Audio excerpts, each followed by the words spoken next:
une publicité d'une compagnie de télécom pouvait coûter, je crois, à la seconde 30 à 40 $. Mais aujourd'hui, ça coûte 10 fois moins cher. Pourquoi? Parce qu'il y a une centaine de chaînes qui viennent Mais où en est-on, monsieur le ministre? Non, aujourd'hui, au Conseil de ministres dernier, j'avais fait une note d'information dans la foulée justement de l'information sur l'organisation du Congrès qui faisait plus ou moins le point, parce que c'est un processus que nous avons commencé à Kinshasa. Il était question pour nous de regarder dans 3 aspects. Les aspects techniques, les aspects administratifs et les aspects fiscaux de tous ces médias-là.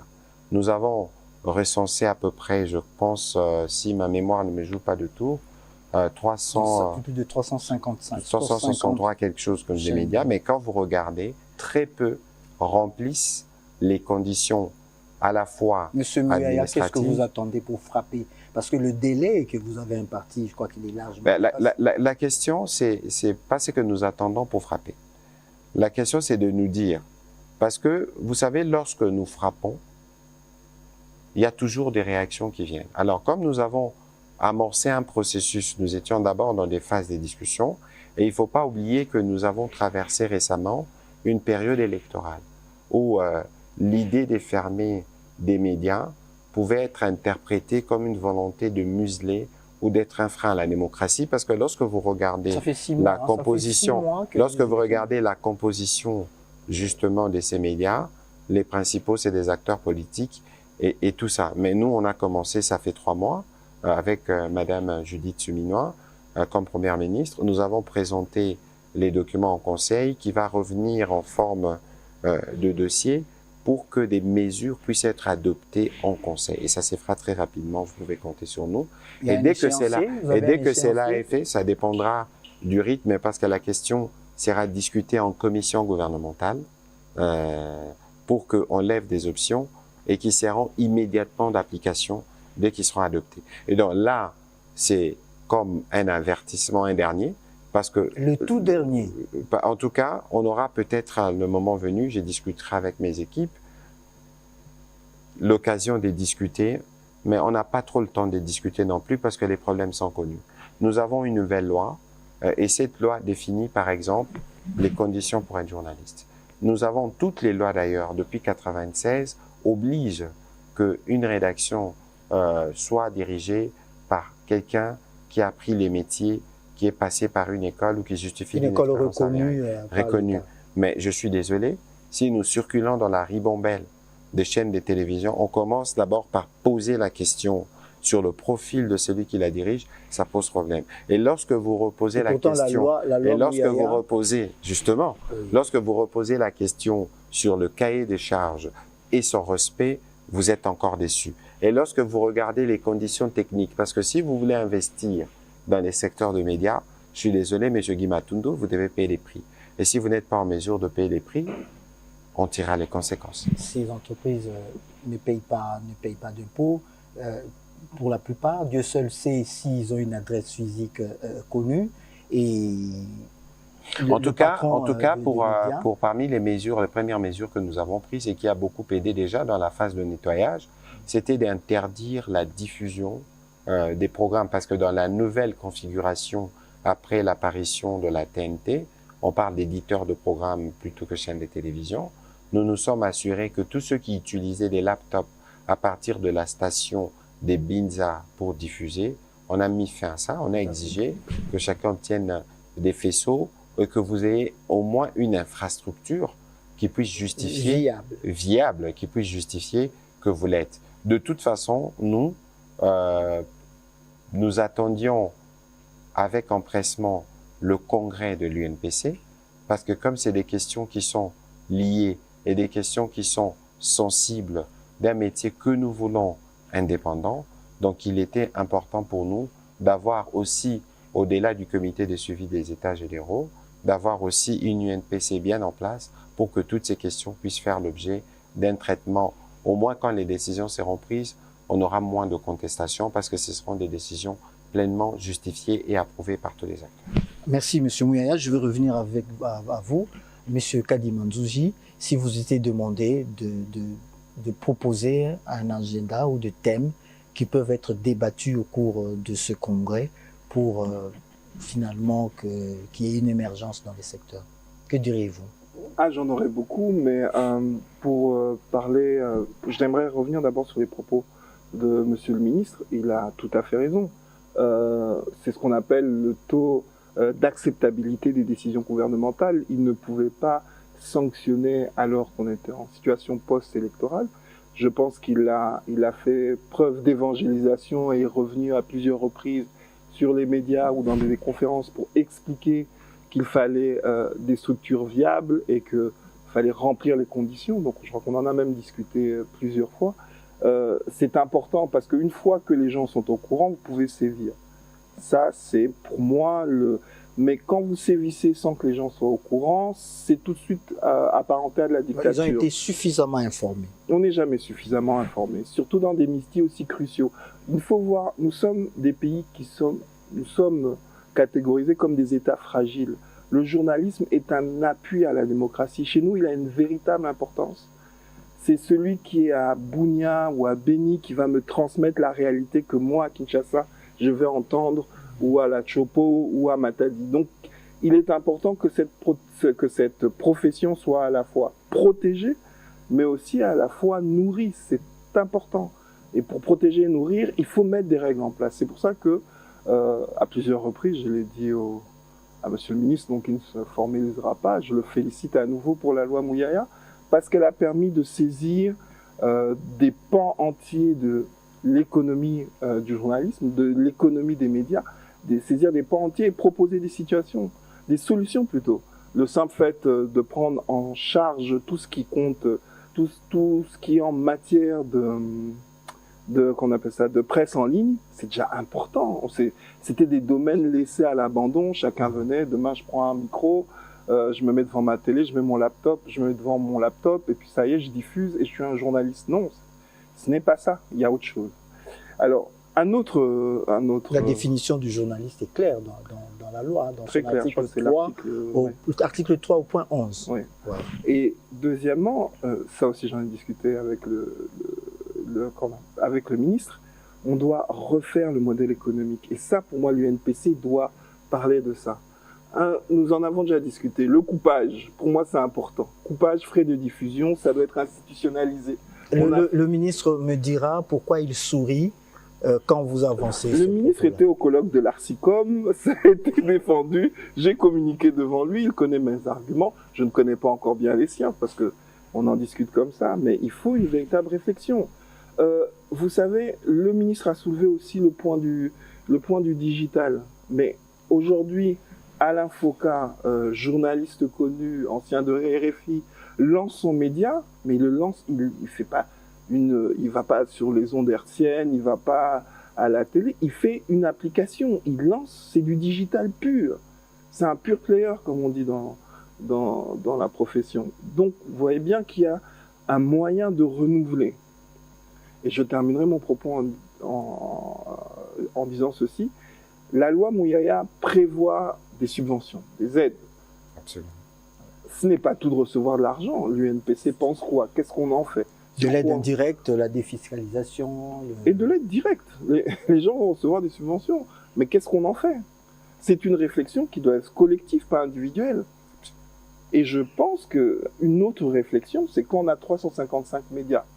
Est-ce qu'on décide de rester à 355 ou à un moment on se dit, par affinité, pourquoi par objectif, pas le regrouper? On se regroupe. Et la concentration, c'est ce qui sauvera ce métier. On a besoin, nous sommes un pays continent. On a besoin de médias continents. Et pour ça, il faut de l'argent. Alors, comment parler de viabilité dans un contexte d'absence d'embellie économique? Là, je reviendrai sur les propos du ministre. Il y a un moment, il faut laisser parler la créativité des journalistes. C'est pour ça que le ministre encourage, à mon sens, il le dira lui-même, la tenue du congrès. À un moment, les gens doivent se rencontrer, parler, partager les expériences pour voir quelles sont les solutions qu'on peut trouver ensemble. C'est pas nous qui avons inventé ça. En 1885, c'est comme ça que sont nées les organisations internationales. Parce qu'à un moment, il y a des problèmes qu'on ne peut pas gérer seul. Il faut se regrouper. Et quand on se regroupe, il faut pouvoir décider de ce qu'on fait ensemble. Et ça, on doit avoir des solutions. On a beaucoup martelé et posé l'accent, surtout dans les réseaux sociaux, sur l'élection du bureau de l'UNPC. J'ai envie de vous dire, c'est la chose la moins importante de ce congrès. Nous avons une nouvelle loi, nous avons des défis, nous sommes un pays en guerre, il faut pouvoir trouver des solutions. C'est ça qui compte. Et c'est pour ça que je suis très content que le ministre pousse la tenue de ce congrès pour qu'on ait une autorégulation de qualité avec des solutions. Vous avez une double casquette, hein, ministre, membre du gouvernement, mais aussi journaliste de formation et de profession. Vous allez partager cet avis-là? Mais bien sûr, parce que c'est, regardez, ces métiers, je suis désolé, nous sommes allés à l'université pour ça. Et donc aujourd'hui, c'est de la peine de voir que des personnes qui n'ont pas le cursus que nous avons, mais je ne dis pas qu'ils ne peuvent pas exercer les métiers, mais qui veulent s'en approprier et profiter d'une forme Vous voulez dire qu'il y a trop d'imposteurs dans le métier? Écoutez, on les appelle moutons noirs. On les appelle moutons noirs, mais il y a quand même une interrogation que nous devons avoir. Comment c'est que l'on peut considérer quand le mouton noir arrive à avoir du public? Quelle que soit la qualité de ce qu'ils mettent, mais ils arrivent à avoir du public.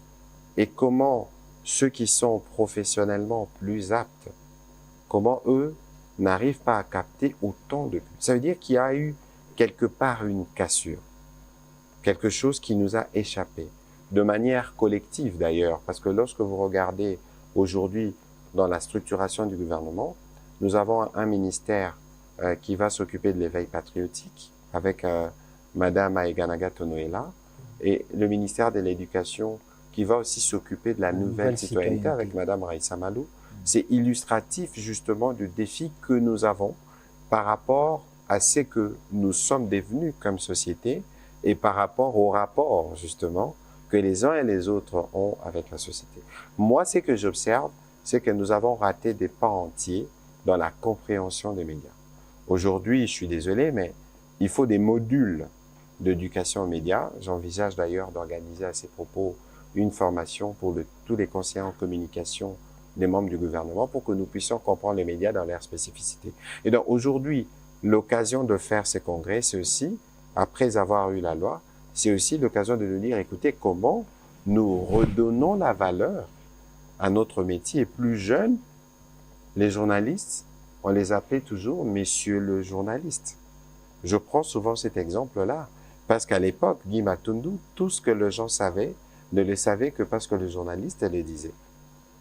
Autre concurrence dans le métier, parce que avec votre téléphone, il faut aller sur Facebook, sur Twitter et sur les réseaux sociaux, vous suivez tel, vous vous informez. À l'époque, il n'y en avait pas. À l'époque, c'était encore plus ceinturé chez nous. Nous n'avions que le ZRT ou Télézahir, le seul organe où, à la limite, Congo-Brazza, où les gens s'abreuvaient. Et donc, aujourd'hui, on a une centaine, une multitude, et tout le monde s'improvise. Il y a des professions TikTokers, influenceurs, et tout ce qui apparaît là, il faut qu'il y ait une régulation quelque part. C'est pour ça qu'il y a un besoin d'avoir une UNPC forte.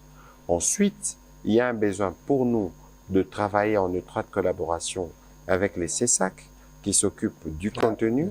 Et puis, on est sûr en ce moment-là d'avoir mis en place une base qui peut nous permettre alors de faire de la salubrité médiatique un exercice permanent. Parce qu'il ne suffit pas de faire un pas, mais il suffit de faire un deuxième pas pour s'assurer que dans la diffusion des contenus, on a un droit de regard. Monsieur Muer, vous êtes quand même de la communication. Le 4 avril de cette année, vous êtes intervenu à l'Assemblée nationale l'année dernière, je crois, pour justement défendre cette loi. Mais pourquoi vous ne l'avez pas su vulgariser davantage? Bon, écoutez, c'est vrai qu'il y a eu un flottement à ce niveau-là, parce qu'il faut avouer que nous avions eu un retard, notamment dans l'organisation du congrès. Ici, rien n'est perdu. Pour autant que là, nous avons une parfaite occasion, non seulement d'avoir des journalistes qui viennent de partout dans le pays, mais aussi de partager les mêmes soucis par rapport à la revalorisation du métier. Je vous donne un exemple. Lorsque nous commencions les États généraux, il y a une question épineuse qui revient toujours. Dépénalisation. La dépénalisation de la Mais attention, dans les contextes où la dépénalisation existe, je pense qu'il y a un mot qui s'y colle tout de suite qui s'appelle la responsabilité. C'est pour ça que dans la loi Miaya, on a une disposition qui consacre, par exemple, l'obligation d'un droit de réponse avant d'aller saisir les juridictions. C'est-à-dire qu'ici, nous avons un travail à faire. Et encore que l'organe en question doit accepter ces droits de réponse. Mais vous êtes un peu obligé lorsque vous avez lésé. Et d'ailleurs, vous savez, hein, Guy Matundu, ce n'est qu'une parenthèse. Un journaliste, un vrai, ne peut pas supporter un droit de réponse. Parce que cela présuppose qu'il n'a pas bien fait son travail en termes de traitement de l'information. Et donc, on a mis cette soupape, connaissant le contexte dans lequel nous sommes, qui permet, par exemple, au juge, s'il y a des plaintes, de s'assurer est-ce qu'il y a eu telle chose qui a été faite en amont. Donc, il faut une grosse sensibilisation sur le sujet pour que tout le monde ne prétexte pas un jour ne pas connaître la loi. Nul ne peut ignorer la loi. Et donc, ça, c'est une démarche que nous allons engager avec l'UNPC, mais les autres acteurs, pour que nous puissions avoir cette compréhension commune de la loi. Mais il y a encore des questions plus difficiles auxquelles il faut qu'on réponde. C'est tout ce qui est à la diffusion des fake news, à tout ce qui est manipulation et à tout ce qui est aujourd'hui, peut-être que les chercheurs des l'ARCICOM donneront des meilleures réponses que moi, diffusion rapide ou extrêmement rapide. Monsieur Guy Matundu, on peut dire de vous aujourd'hui que vous avez détourné 10 millions de dollars. Tout le monde y croira. Le lendemain, quand vos droits de réponse arrivent pour dire que c'était faux, combien de gens? Et vous imaginez les préjudices qui sera causés à ce que vous avez des plus précieux, votre réputation. Et donc, vous voyez qu'il y a toutes ces réflexions qu'il faut qu'on arrive à faire et que nous puissions ressortir de là, chercheurs, gouvernement, société civile, ces sacs mobilisés. Parce qu'aujourd'hui, qu'on ne vous trompe pas, dans tous les pays du monde, parmi les questions les plus urgentes, c'est la gestion de l'opinion, comment on lutte contre les fake news, comment on combat toutes ces manipulations massives qui arrivent et qui font des dégâts énormes. Monsieur le ministre, je peux savoir pourquoi vous avez souri quand M. Kadi Mandjouji a fait l'éloge du coupage? Je ne suis pas sûr qu'il en a fait l'éloge. Je suis plutôt sûr qu'il a parlé d'une réalité qui est connue de tous, mais qui devrait être codifiée. Perso, je suis pas très fan du coupage parce que le vrai coupage du journaliste, il les reçoit du retour de ceux qui le consomment. Vous êtes les médias les plus suivis, vous avez les plus de publicité. Et parce que vous avez les plus de publicité, ça se rétribue. On est dans un contexte différent. Mais ici, alors, il faut qu'on ait un débat. Parce que, qui fixe les barèmes du coupage? Par rapport à la nature de quelle activité? Etc. Bon, les frais de diffusion, vous passez sur la RTNC, tout le Congo vous voit. Mais vous passez sur une chaîne locale. Mais ceci ouvre quand même la brèche à une discussion qui doit être faite. C'est quand même une pratique avilissante. Hein. La main qui donne. Je suis tenté de relativiser entre guillemets. Pourquoi? Parce que nous connaissons le contexte dans lequel nous évoluons. Vous voyez? Et que même si vous avez en face de vous un journaliste pleinement dans le terme, mais il y a de contraintes de production auxquelles il peut faire face. Peut-être que le mot coupage, il est répandu, peut-être que c'est ça qui donne l'impression qu'il y a une main au-dessus qui donne en bas, mais je suis pas sûr que c'est que le journaliste reçoive comme coupage, ça les enrichit. Je suis pas sûr non plus que ça appauvrit celui qui les donne. Mais alors, il faut que nous ayons un dialogue franc d'une problématique qui existe. Et c'est une problématique, malheureusement, qui tendra à perdurer tant qu'on n'aura pas des médias économiquement viables. Et donc, c'est une matière où moi, je ne veux pas venir tout de suite. Bon, il faut prohiber parce que ce serait une grosse hypocrisie. Très peu de gens suivront. C'est la réalité du moment. Mais il faut alors une réflexion approfondie pour voir dans quelle forme on les met comme solution provisoire en attendant peut-être d'obtenir la viabilité des médias. Qu'on ne vous trompe pas, hein, je vais terminer par là. Même les grands médias du monde que vous voyez reçoivent de grosses sommes. On appelle ça communication, on appelle ça communication, on appelle ça page magazine, mais les médias, les publics reportages, mais pour les médias, il y a toujours un coût à payer. Alors peut-être qu'alors il faut mettre fin au coupage et s'assurer qu'on paye les coûts pour les médias. Comme ça, les médias, lui-même, dans le cadre de son organisation, va rétribuer les journalistes qui font le travail. Vous avez dit quelque chose de très important. Ce qui est important pour ce congrès, ce n'est pas tant l'élection, mais des véritables problèmes. Vous êtes d'avis que ce problème-là doit être également mis sur la table? Oui, d'ailleurs, je vous remercie de m'avoir invité parce que là, j'ai pu arracher du ministre qu'il y aura une réflexion sur ces problématiques. Mais comme et moi, je le dis souvent, on a l'indice de vie de la France, c'est pas du coupage, c'est de la corruption. Et comme l'a dit le ministre, ces pratiques se voient ailleurs, mais sous d'autres formes. Donc ici, c'est ça change seulement de forme, mais en fait... Oui, ici, c'est simplement parce que on n'a pas les gens n'ont pas les moyens de vivre. On est dans la survie. Les médias sont dans la survie. Ils sont pas dans une économie. Mais c'est dangereux pour la presse quand même. Non, c'est dangereux pour le pays. Oui, mais je pense que le ministre a très bien expliqué la chose. C'est quelque chose qui doit être... C'est un palliatif, c'est temporaire. Ce sont des pratiques qui doivent être institutionnalisées, codifiées pour un temps donné. Parce que comme le ministre le dit, vous avez des grands médias, mais bien sûr qu'il faut abolir le coupage. Ça n'a pas de sens. Si votre journaliste gagne $100 et s'il en gagne $2000, vous allez quand même pas me dire que c'est la même chose. Je prends ça comme exemple. Donc à $2000, je suis désolé, c'est de la corruption. À $100, on est dans l'ordre de la survie. Et je prends ça vraiment, je prends des ordres de grandeur, ce que je veux dire par là. Mais au-delà de ça, quelque chose qui est important, parce que quand on parle d'économie de médias, on a l'impression que la science, elle tombe du ciel, elle est donnée. Et ça, c'est quelque chose qu'on revoit c'est dans la loi Mouyaya, je n'ai plus l'article en tête. Il faut aussi que l'organe d'autorégulation participe à la formation continue des journalistes et participe aux métiers connexes à la presse, comme tout ce qui est comptabilité, économie, parce que les gens font un média, mais ils ne savent pas diriger une entreprise. Et ils ne savent même pas anticiper. C'est un organe de presse, c'est d'abord une entreprise. Bien sûr. C'est d'abord une entreprise, c'est des recettes et c'est des dépenses. Et il faut avoir un budget à l'équilibre et puis après on a des bénéfices. Mais si vous ne savez pas déjà comment diriger les entreprises parce qu'on ne vous l'a pas appris, qu'est-ce qu'on fait? Et donc pour moi, c'est toujours en relation avec l'économie des médias. Il est important qu'on ait des points de formation.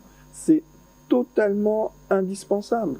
Et ça, nous, je veux dire, l'écho qu'on a, c'est vraiment l'élection du bureau. Non, l'élection du bureau, ce sont des gens qui vont diriger un temps. Le problème, c'est comment on résout des problèmes structurels pour changer la profession. Et c'est pour ça que dans la continuité de la loi Mouyaya, plutôt on va remonter à l'origine, dans la continuité des États généraux à l'initiative du ministre de l'Information et de la Communication, puis la loi Mouyaya et puis maintenant l'UNPC, on va vers un mieux-être. On ne peut pas changer les choses sans produire de nouvelles normes. Que ces nouvelles normes vont produire de nouvelles pratiques. Et ces nouvelles pratiques vont changer les conditions des gens. C'est vers ça, c'est en suivant ces étapes, qu'on arrive à faire quelque chose de nouveau. Et c'est pour ça que c'est intéressant et c'est pour ça qu'il faut vraiment encourager la discussion autour de problématiques précises lors de ce congrès. Donc que je résume l'économie et que j'ajoute la formation. La formation est très importante. Je racontais la dernière fois sur votre plateau, et je dis ça très rapidement, je répète ça très rapidement, donc 3 étudiantes me demandent un stage, je les envoie chez un ami qui a une agence de communication, elles arrivent, mon ami est en vacances, donc ils sont reçus par ses services, il m'appelle de ses vacances, je crois qu'il était en Grèce, il m'appelle et il me dit, ce ne sera pas possible, je lui demande pourquoi, elles connaissent pas Word et Excel. Donc je ne vais pas, pendant le stage, entre guillemets, perdre mon temps à aller leur apprendre Word et Excel, et puis ensuite elles vont travailler sur la communication proprement dite. Mais c'est grave. il y a un problème quelque part dans la chaîne. Et comme je dis, nous, à l'UNICIC, on hérite du primaire, du secondaire et tout ça. Alors, de l'enseignement de base. Est-ce qu'on peut avoir, grâce à l'UNPC, ce type de formation, quelque chose en plus pour les étudiants qui seront intéressés? Mais au moins qu'il y ait la possibilité, il faut qu'il y ait des possibles. Le rôle de l'État, c'est créer des possibles. Après que l'individu fasse ou ne fasse pas, c'est sa responsabilité personnelle. Le rôle de l'État, c'est créer des possibles. C'est un jardin, c'est une pierre que vous lancez dans le jardin de son excellence. Non, parce que je reprends ses propos. Il l'a dit tout à l'heure. Il ne fait que parler de formation, il fait que parler où on va mettre des choses en place. Mais après, si les individus ne veulent pas les prendre, quand le cadre est posé, quand la loi Mouyaya, elle vous oblige pas à faire une agence de presse, elle vous oblige pas à ouvrir, à devenir éditeur de programme. Elle vous dit voici les conditions. Et comme l'a dit le ministre, si vous ne remplissez pas les conditions, il ne faut pas aller le faire.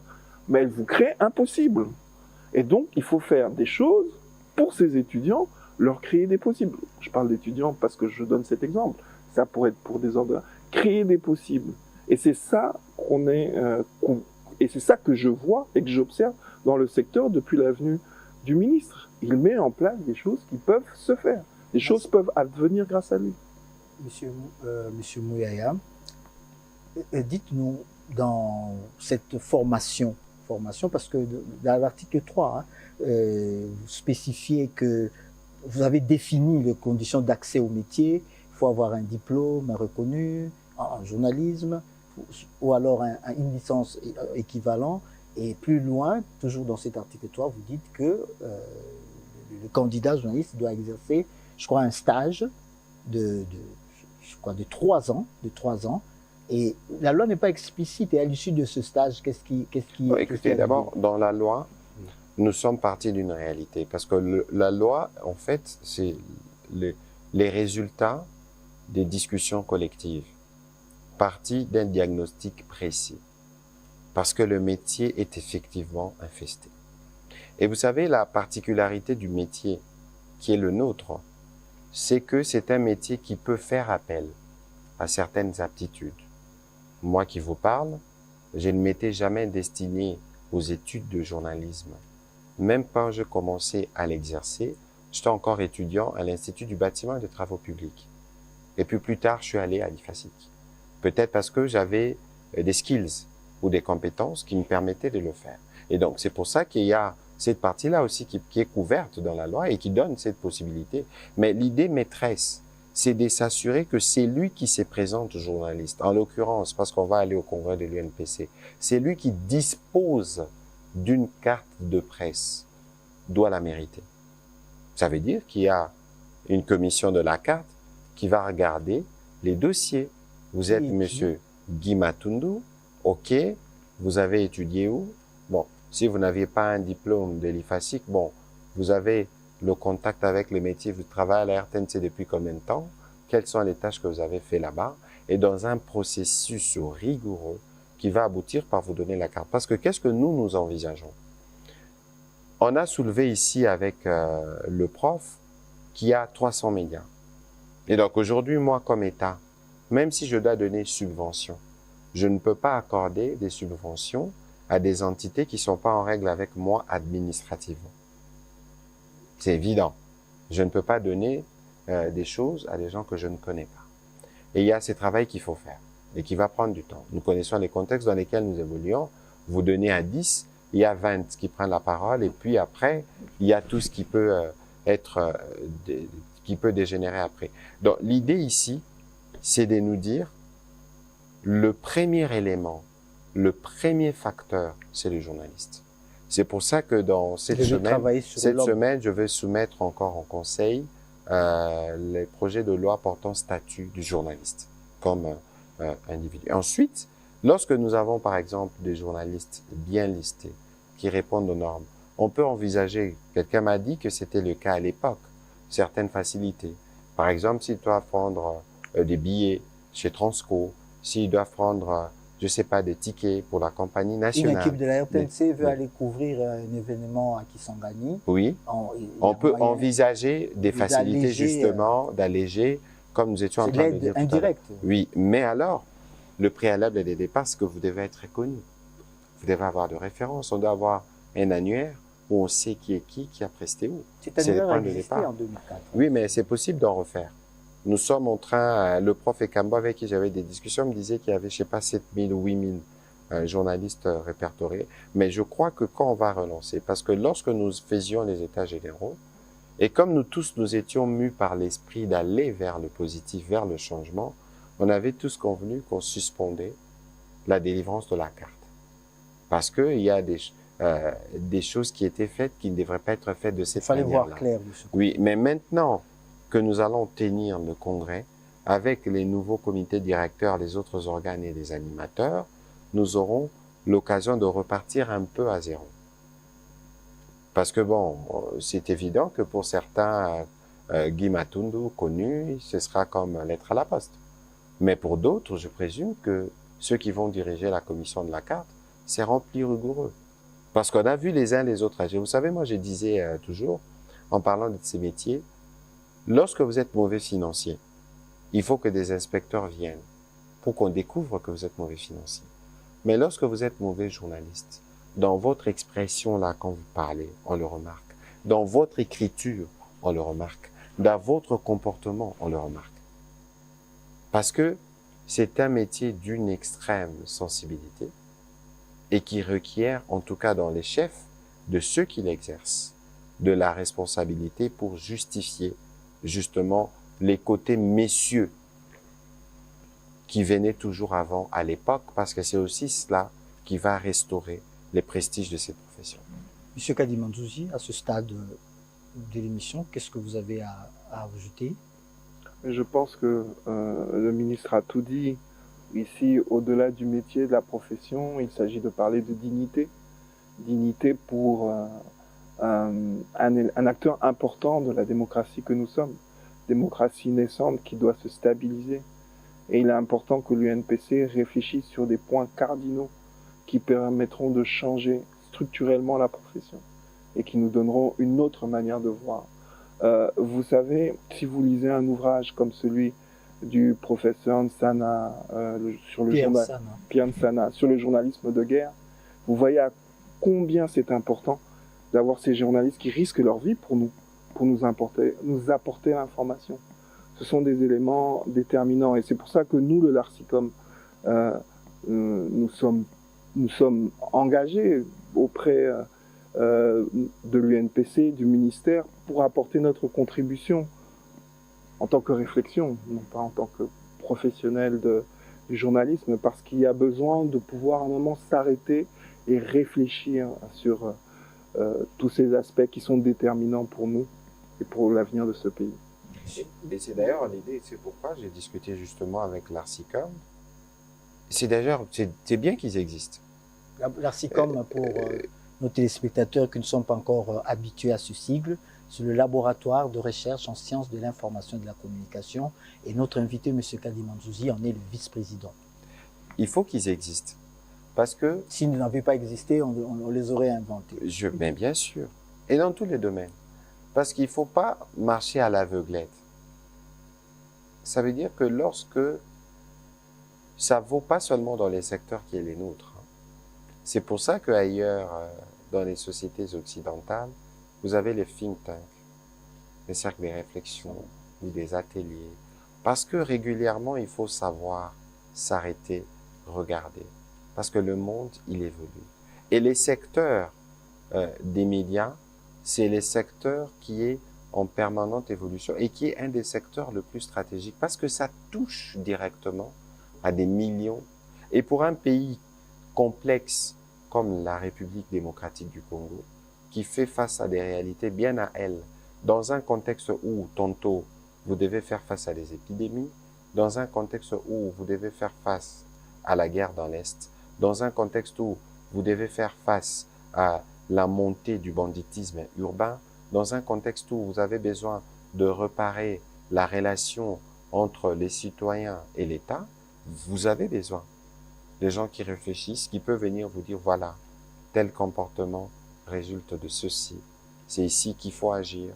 Vous posez les diagnostics et vous dites comment on évolue. Aujourd'hui, il y a des phases que nous avons ratées. Parce que moi, je suis peiné de voir que la presse écrite a presque disparu. La presse écrite a presque disparu. Ailleurs, le journal format papier existe encore, même s'il y a eu beaucoup de mutations vers le numérique, parce que tout s'est réduit maintenant au support que nous avons à la main, qu'on appelle le téléphone. Mais si peut-être que nous avions anticipé, parce que ceux qui pensent et qui réfléchissent, ils nous permettent de voir ce qui va arriver. On aurait pu nous dire, voilà, on lance un processus avec nos journaux pour voir comment ils commencent à muter progressivement. Et donc, c'est pourquoi pour nous, nous pensons que dès qu'on aura fini les États généraux, avec les CESAC, avec nous-mêmes, le ministère, vous aviez dit tout à l'heure que j'étais journaliste de profession. Et donc, moi, je considère que dans ce métier, j'ai fait plus ou moins le parcours. J'étais journaliste, j'étais conseiller com, je suis passé au Parlement et aujourd'hui, je suis ministre. Ça veut dire que nous avons tous une opportunité à travers ma présence, parce que c'est les métiers que j'exercerai sûrement un jour après les fonctions, pour baliser la voie. Et donc, ça vous manque quand même? Si, ça vous manque? J'ai envie de dire, parfois je le dis en rigolant, qu'il vaut peut-être mieux parfois être journaliste que ministre. Parce que lorsque vous êtes journaliste, vous n'êtes pas sujet à critique. Lorsqu'on vous critique, on parle d'atteinte à la liberté d'expression. Mais je formule un peu comme de manière anecdotique, mais c'est bien aussi d'être ministre parce que vous avez la capacité aujourd'hui d'influer sur les choses. Et c'est pour ça que pour ces métiers, il n'y a même pas besoin de nous regarder forcément comme ministre ou forcément comme chercheur, mais il faut d'abord nous regarder, nous tous d'abord comme des journalistes, exerçant les mêmes métiers et un métier à qui nous voulons donner un avenir. Votre vœu le plus ardent pour ce congrès, et ça sera votre conclusion. Alors, les vœux le plus ardent, ça veut dire, tel que je l'ai dit depuis le début, il n'y a pas des réussites qui soient une réussite propre à Mouyaya. Même la loi que le confrère a baptisée loi Mouyaya, c'est la résultante des réflexions. Alors, vous savez, je suis un passionné d'aviation. Dans un vol, il y a 2 phases critiques. Les décollages et l'atterrissage. Nous avons réussi les décollages avec les États généraux. Nous avons plutôt bien volé. On a atteint la vitesse des croisières. Maintenant, nous sommes dans une phase d'atterrissage. Elle est critique. Et je comprends justement l'agitation des uns et des autres. Le prof parlait ici. Les vrais enjeux, c'est peut-être pas les comités directeurs, parce que fort malheureusement, nous tous, nous avons toujours une forme de fixation sur des individus, sur des personnes. Mais ici, le plus important, les plus importants, nous évoluons dans un environnement. Depuis le début, depuis que nous organisons, nous parlons de congrès, il y a évidemment de l'agitation. Et c'est normal, parce que si nous réussissons justement la bonne tenue de ces congrès avec un comité directeur bien installé, il y a des gens qui ne presteront plus. Je suis désolé. Ou qui ne pourront peut-être plus avoir la carte de journaliste, un métier qu'ils exercent aujourd'hui. En guillemets, de quelle manière, je ne voudrais pas pérorer là-dessus. Vous voyez qu'il y a un enjeu qui peut être lié à la survie des uns des autres. Mais bon, si c'est les journalistes et les métiers qu'ils aiment, ils auront le temps de le rattraper, pour autant qu'ils peuvent avoir l'humilité d'y retourner soit à l'université, soit de ces maîtres dans la norme, parce qu'il existera toujours de possibilités de formation. Donc l'idée, c'est de dire, atterrissons bien, parce que ce que nous aurons fait, nous aurons aidé, non pas le présent, mais le futur. Et donc là, c'est mon vœu le plus ardent. Et vous savez, nous avons une opportunité historique d'avoir le président Tshisekedi qui nous accompagne depuis le premier jour. Et même la première ministre qui est très sensible sur le sujet. Parce que le sujet principal aujourd'hui dans le monde entier, c'est la communication. Qui a la communication c'est ça le sujet, c'est ça le centre de tout. J'étais en Chine, permettez la parenthèse, où nous étions réunis avec le gouvernement chinois et des pays africains pour parler du narratif. De comment les autres nous présentent et de comment nous-mêmes, on doit se présenter. Et donc, c'est un enjeu crucial. Je faisais encore une émission il y a quelques jours, on parlait d'image des marques. Mais la tentation pour certains, c'est de croire que l'image de marque, c'est ce que fait le gouvernement. Non. Dans la construction de l'image de marque, chaque citoyen a son rôle à jouer. Et puis, il ne faut pas vous tromper. La communication d'un pays, elle est une. Ça veut dire que nous, on peut parler comme gouvernement, Monsieur Madi peut parler comme chercheur, mais c'est qui se consomme les plus dans les médias, c'est qui se dit les plus. Parce que les gens qui vous regardent de l'extérieur vont sur Twitter, regardent la tendance, quels sont les sujets que vous abordez souvent. Et ils vous définissent en fonction de ça. Et malheureusement, lorsque vous allez dans notre tutosphère, nous ne regardons que négativement. Une image à corriger. Et ça connote sur le pays, mais c'est évidemment une image à corriger. Parce que tous les pays du monde produisent de mauvaises nouvelles tous les jours. Tout dépend justement de ce que le pays présente et de ce que ses propres citoyens présentent de leur pays. Alors, je récupère cette image sur l'aviation pour, merci, c'était votre conclusion. Donc, je récupère cette image sur l'aviation pour dire que le vœu le plus ardent pour tout le monde et que cet atterrissage se fasse dans la douceur. Merci, Monsieur Kadi Mandouzi, d'être venu, chercheur, professeur à l'UNISIC, Monsieur Mouyaya Patrick, porte-parole du gouvernement, ministre de la Communication et des Médias. À tous et à chacun, je dis infiniment merci d'avoir suivi cette émission et à une prochaine occasion.